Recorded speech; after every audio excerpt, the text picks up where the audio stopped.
Welcome to Ask MBA. Now guys, मुझे पता है कि कैट एग्जामिनेशन के लिए सिर्फ कुछ ही दिन बचे हैं।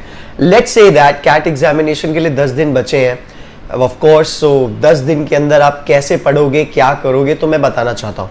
तो यहाँ पे बात करने से पहले सबसे सीधी बात, just like always, I will talk up to the point. I will not try to waste your time and telling you this and that.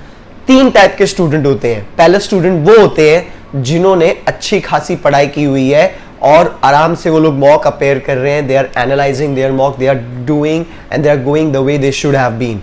सो पहले वो वाले स्टूडेंट। दूसरे नंबर पे वो स्टूडेंट्स आते हैं जो कहीं ना कहीं पढ़ रहे थे लेकिन बीच में उनका फोकस हिल गया, उन्होंने पढ़ाई करना बंद कर दी फॉर सम रीजन। और तीसरे टाइप के वो स्टूडेंट्स होते हैं जिन्होंने बिल्कुल भी पढ़ाई नहीं की, या तो उन्होंने ढंग से पढ़ा नहीं है।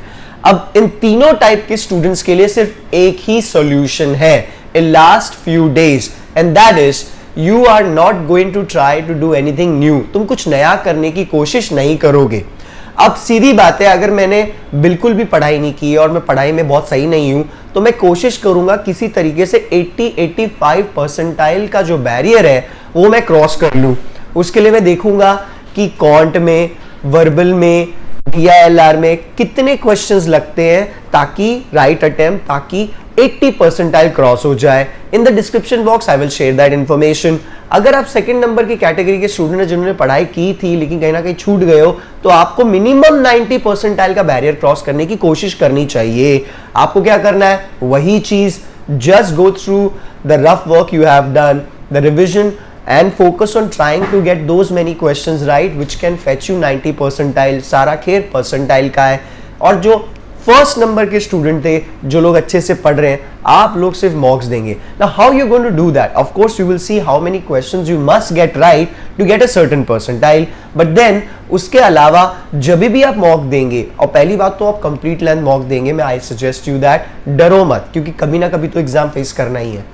तो give a complete length mock, see how you are managing your time of 40 minutes in verbal, quant and DILR. I'm going to make a video of how to manage 40 minutes in CAT examination for each section, verbal के लिए, quant के लिए, DILR के लिए। I will make 3 videos focusing on how you should be managing your time for verbal, how you should be managing your time for quant and DILR. So guys, based on your target, just try to get those many questions right. Focus on what you can do. Focus on what type of questions you are comfortable with. Do not try to do anything new. And the most important thing, please stay calm. Panic करके आज तक किसी का कुछ भी काम नहीं बना, तो आपका कैसे बनेगा? So that is the only suggestion I have to give it to you guys. Keep it simple. Try to focus on what you can do.